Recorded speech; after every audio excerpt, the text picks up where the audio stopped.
ini saya akan menyampaikan lanjutan materi mengenai kesetimbangan kimia. Nah, pada materi sebelumnya kita sudah mempelajari mengenai pengantar materi kesetimbangan kimia, baik itu berupa pengertiannya dan pergeseran kesetimbangan, juga aplikasi kesetimbangan dalam industri. Nah, pada pertemuan ini kita akan mempelajari mengenai tetapan kesetimbangan. Nah, untuk tujuan pembelajaran pada pertemuan ini adalah siswa dapat menjelaskan mengenai tetapan kesetimbangan, menghitung besaran tetapan kesetimbangan kimia, lalu siswa dapat memprediksi besaran tetapan kesetimbangan berdasarkan data-data yang disajikan. Nah, untuk yang pertama itu adalah kesetimbangan kimia. Mengenai tetapan kesetimbangan. Pada pertemuan kemarin, Ibu sudah menjelaskan mengenai persamaan kesetimbangan kimia. Jika ada persamaan reaksi ini ditandai dengan persamaan reaksi kesetimbangan kimia, karena di sini ada arah panah bolak-balik. Jadi reaktan bisa menjadi produk dan produk bisa menjadi reaktan. Nah, jika persamaan umumnya seperti ini, tetapan kesetimbangan K atau KC yaitu bilangan perbandingan antara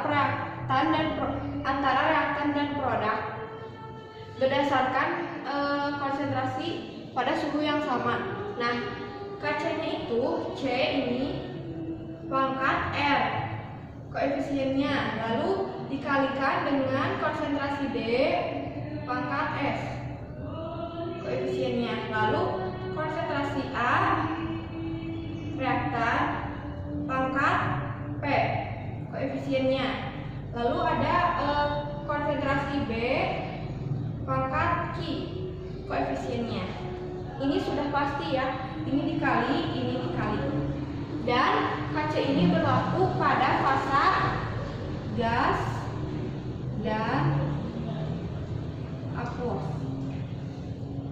Jadi jika diketahui persamaan reaksinya ada fasa solid, ada fasa liquid, tidak bisa dimasukkan ke dalam persamaan KC. Hanya gas dan aqueous saja yang berlaku pada persamaan KC ini.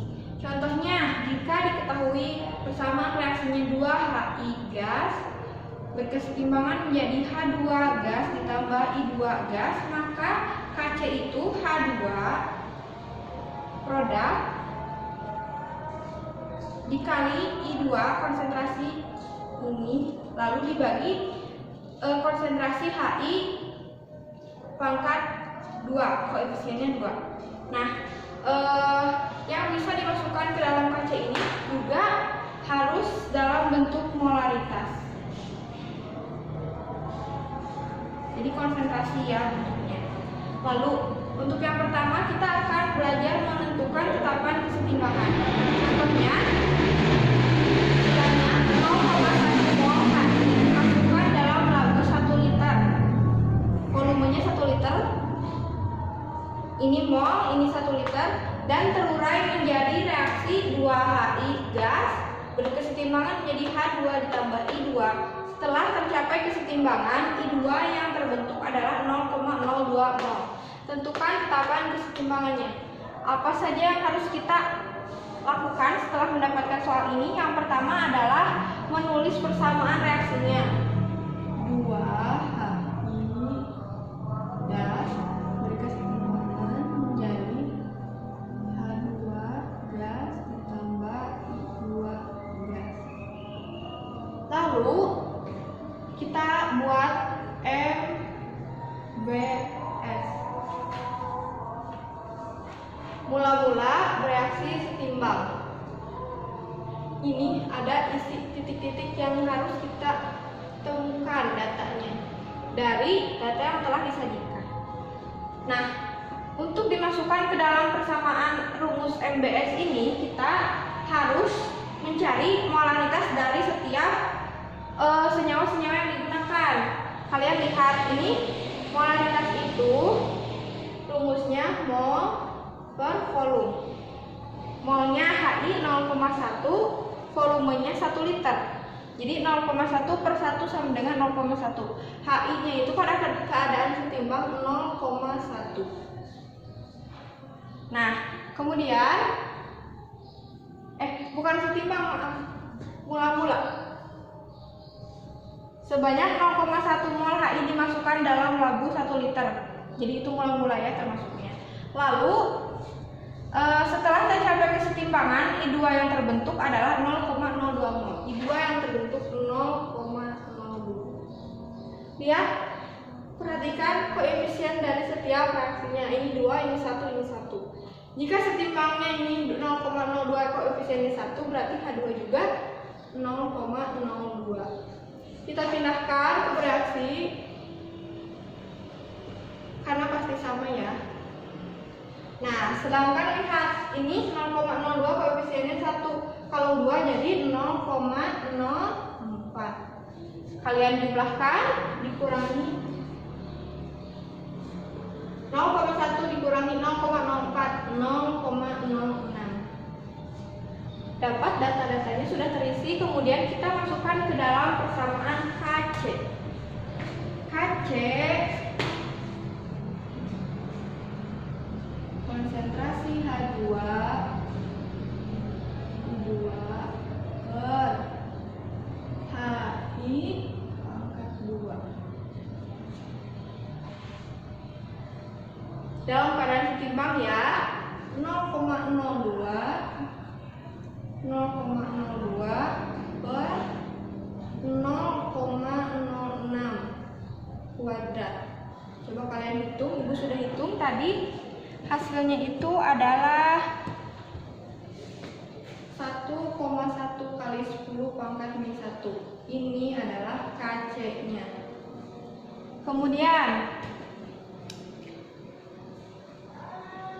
nah, K ini bisa dicari berdasarkan persamaan reaksi yang disajikan.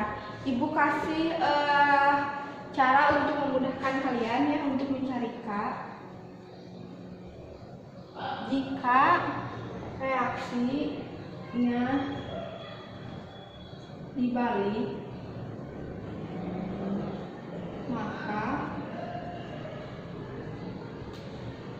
jadi 1 per K.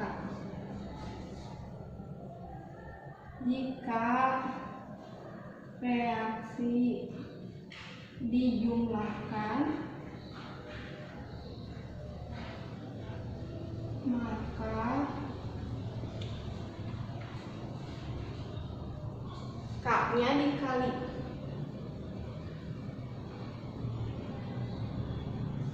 Nih. Jika reaksi dibagi X, maka akar K pangkat X. Jika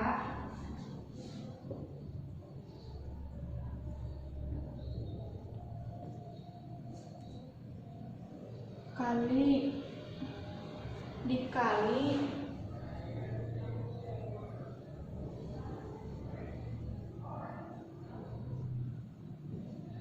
X, maka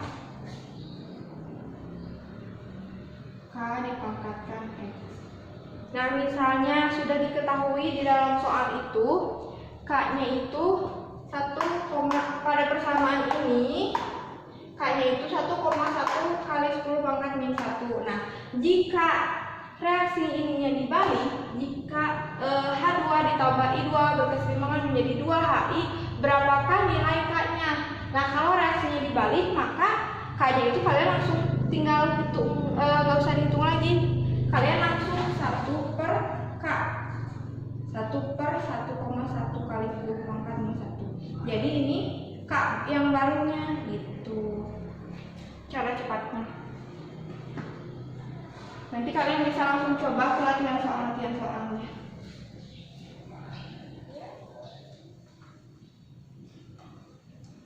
Sekarang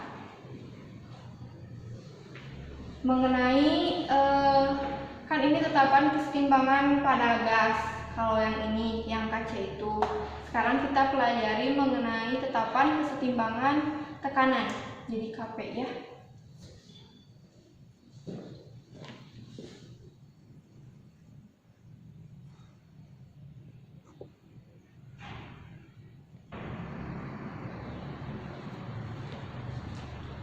Oke, kita lanjut mengenai tetapan kesetimbangan tekanan atau biasa disebut dengan KP. P ini, P kecil adalah mol gas per mol total dikali P total. KP ini semuanya harus dalam bentuk tekanan P. Jadi P konsentrasi C dipangkatkan R, P dikali konsentrasi D pangkat S, P dikali konsentrasi A.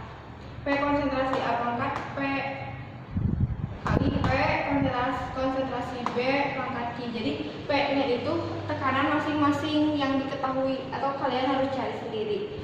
Dan hanya berlaku pada fasa gas kalau KP. Jadi kalau ada fasa aqua sekalipun tidak bisa dimasukkan ke dalam persamaan KP. Nah, untuk mencari KP, contohnya sebanyak 0,4 mol gas N2 direaksikan dengan 0,4 mol gas H2. Pada saat setimbang terdapat gas NH3 dalam ruang 1 liter dengan P total 12 atmosfer.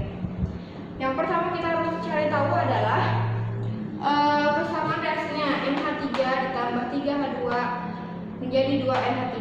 Pastikan semuanya harus dalam persamaan gas, keadaan gas. Lalu kita masukkan 0,4 mol gas N2. Ini 0,4 mol. Nah,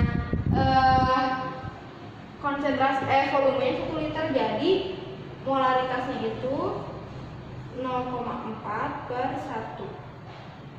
0,4 tetap ya. 0,4 mol gas H2. Jadi 0,4. Pada saat setimbang terdapat gas NH3 dalam ruang 1 liter dengan P total 12 atmosfer. Bagaimana cara kita mencari ini P-nya? Kita harus bisa menggunakan perbandingan.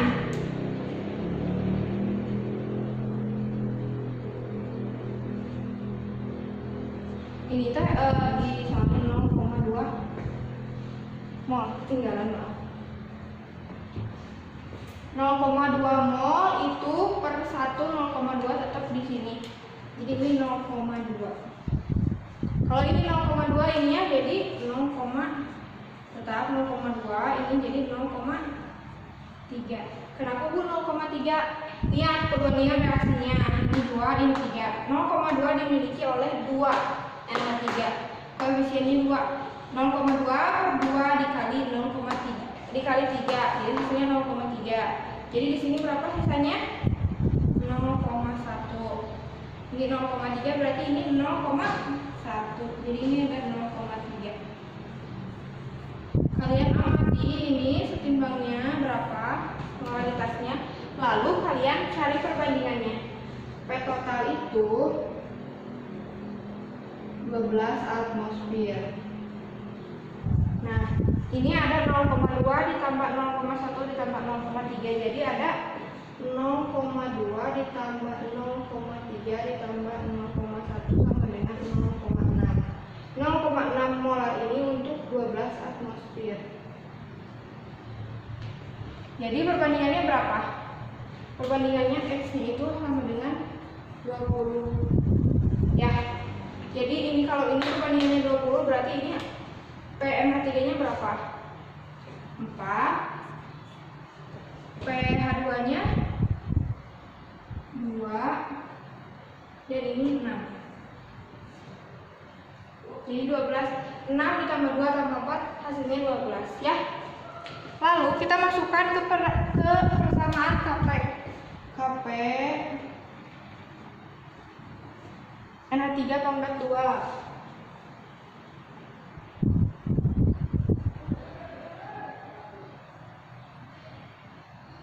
per N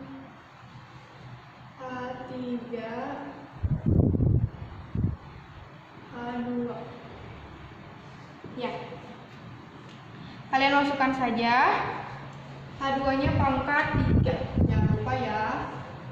NH3 berapa tadi? 4 pangkat 2 per 0,3 6 ya, kan ini masuk dalam keadaan tekanannya, dikali 2 pangkat 3.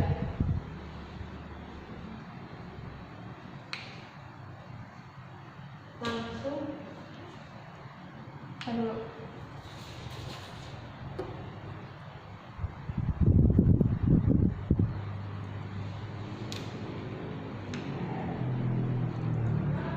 Kalian langsung cek 4 kali 4 16 per 6 dikali 2 pangkat 3 itu 8. 16 per 6 kali 8 48 itu berapa? Ayo hitung sendiri ya, nanti HP-nya itu segitu. Lalu lanjut, ini kalau diperkecil jadi 1/3 yaitu 0,3. Nah, sekarang mencari KP dari KC. KP berdasarkan KC yang diketahui. Jadi kalau KC-nya udah diketahui, kita nyari KP bisa dengan satu syarat, yaitu hubungan persamaan itu KP sama dengan KC R T delta R. Kalau mencari KP, KC-nya berapa? Lalu RT ini, R itu R sama dengan 0,082 liter ATM per mol K satunya. Lalu T-nya itu suhu dalam Kelvin. Delta S selisih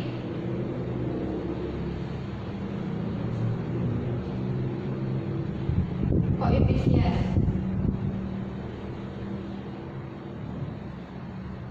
Ya, kita coba.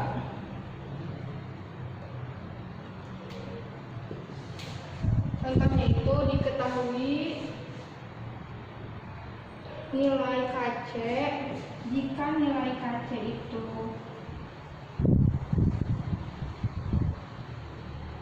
nilai KC pada suhu 500 derajat Celcius sama dengan 0,040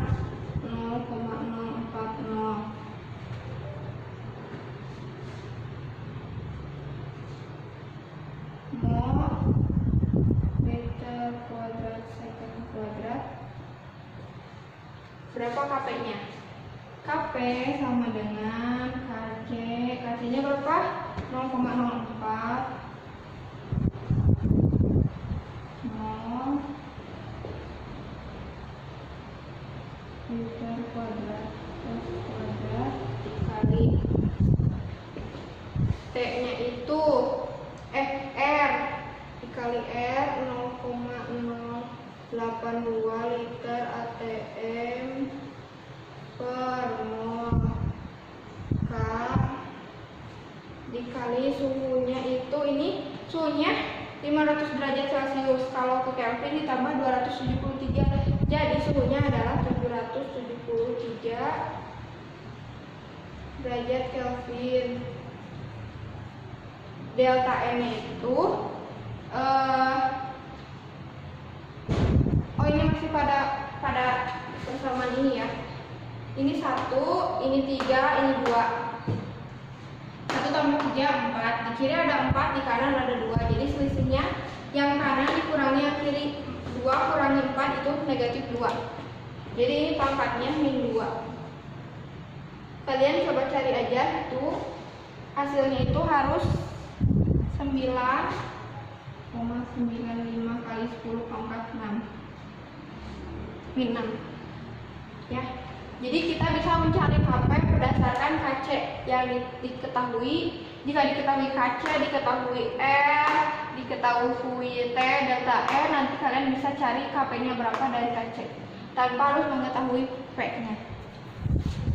Oke, sekarang mengenai derajat disosiasi yang terakhir. Jadi ada reaksi disosiasi. Reaksi disosiasi itu adalah reaksi di mana penguraian suatu zat menjadi zat yang lebih sederhana. Dan di derajat disosiasi itu dilambangkan dengan alfa.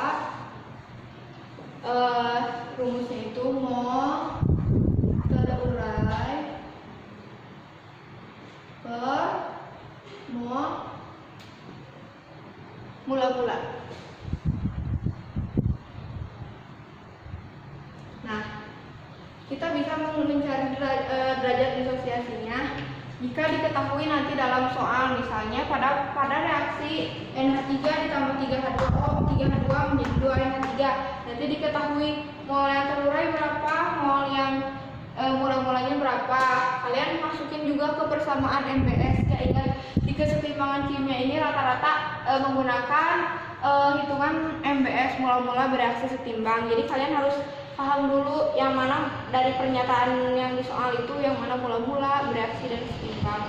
Lalu kalian nanti dimasukkan, nanti udah dapet nih mol-molnya berapa, isi-isi dari MBS-nya, baru dimasukkan ke mol terurai per mol mula-mula, sehingga bisa diperoleh derajat disosiasinya. Untuk kalian bisa mengetahui memahami materi kesetimbangan kimia, kalian harus banyak berlatih mengerjakan beberapa soal. Kalian bisa mencari soal-soal itu pada referensi di buku lain atau di Google juga banyak. Kalian latihan aja sendiri ya. Mungkin cukup sekian yang dapat Ibu sampaikan pada pertemuan ini. Untuk pertemuan selanjutnya insya Allah akan dilaksanakan praktikum. Tapi masalahnya tidak bisa siswa tidak bisa ikut serta, jadi mungkin hanya ibu saja yang praktikum karena sekolah ini sedang melaksanakan ada PKKS, PPKS kurang tahu ibu. Jadi hanya ibu saja yang melakukan demonstrasi mengenai praktikum kesetimbangan kimia. Nah, setelah kalian mempelajari ini, nanti ibu akan membagikan beberapa soal dalam bentuk Google Form dan kalian bisa mengerjakan langsung di sana untuk latihan. Lalu setelah praktikum nanti akan ada UAS. Jadi kalian diusahakan untuk memahami konsep-konsep yang telah Ibu berikan baik dalam materi laju reaksi atau dalam kesetimbangan kimia. Mungkin cukup sekian yang dapat Ibu sampaikan. Terima kasih atas perhatiannya. Mohon maaf atas kesalahannya. Terima kasih. Wassalamualaikum warahmatullahi wabarakatuh.